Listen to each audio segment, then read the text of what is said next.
And we welcome you back to On the Beat, everyone. Isaac hosting again this week. And rejoining me this week is Patrick Wooten, the managing partner for Richard SCHWARTZ & Associates. Patrick, welcome back. Good to see you again, Isaac. All right, so last week we were a little broad, Yep. And now we want to kind of focus in on some more specific cases that you folks may handle. Yeah. And in this case, potentially focusing on potentially the biggest mistakes people may or may not intentionally make. That's right. When they're navigating through a court case. So first off, a client hires you to represent. Yep. And what kinds of things can they do that could potentially negatively affect the outcome of that case? Yeah, one of the biggest ones is social media. Everyone uses social media, but it's posting about the accident. You know, they've been injured, they are going to a doctor, but yet they go to Walt Disney World or they go to the beach and they're taking, pictures there. Well, the insurance company, or if we ever had to file a lawsuit, the lawyer that the insurance company retains is going to ask for all of your social media login information,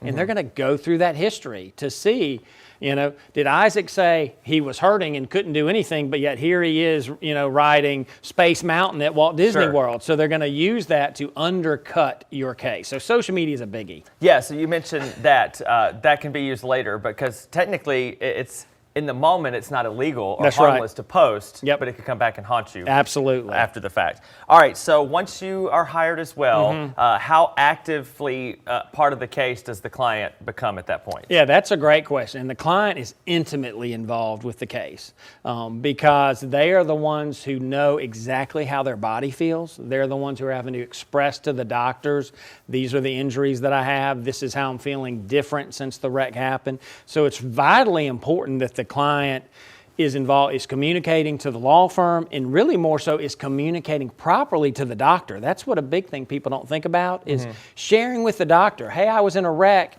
and my back hurts now, or my knee hurts now, or my left big toe, because they may be so focused on, oh, my back, and then months go by when their back feels better, and they go, oh, doc, by the way, my knee's been hurting since the wreck, and it's 6 months later, and the insurance company immediately, big red flag flying there, that why didn't you tell the doctor about that early? Obviously, and I know you're not a medical professional per se, but obviously I think you would recommend folks go to the doctor as soon as possible after some sort of injury, correct? Absolutely. Your body's the one telling you if you're feeling pain or you're feeling issues that you didn't have beforehand.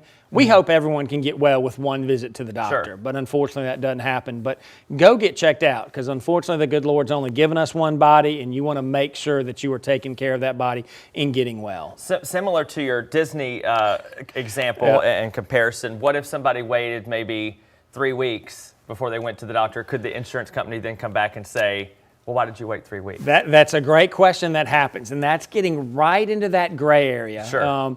You and I don't really like to, guys, especially men, don't like going to the doctor. We're going to tough it out. We're going to take over-the-counter medications, but it's just really important. Go get checked out. Hopefully it's a very minor injury that you have and you can get well, but any delay that's there can have a big negative impact on your case at the end. And that could get us into our last question here. What mistakes do clients make potentially before they even hire you? It's giving a statement to the insurance company. It's getting on the phone, oh, I'm not hurt at all, telling the police officer at the scene I'm not hurt, or more importantly, not calling the police to the scene. Always get law enforcement there so there can be a report. Because that, of course, becomes a matter of public record. Absolutely. And can be admitted into law at that point. Anything else you want to add on this particular topic? Yeah, we're here for you. Been around, so it's really important. We'd love to represent folks. So if you're in a wreck, you know what to do. Just call us. One call, that's all. All right, great advice there, Patrick. We sure appreciate it. And if you would like some additional information from today's segments, you can, of course, find all of that and more on the information there listed on your screen. We'll be back after this.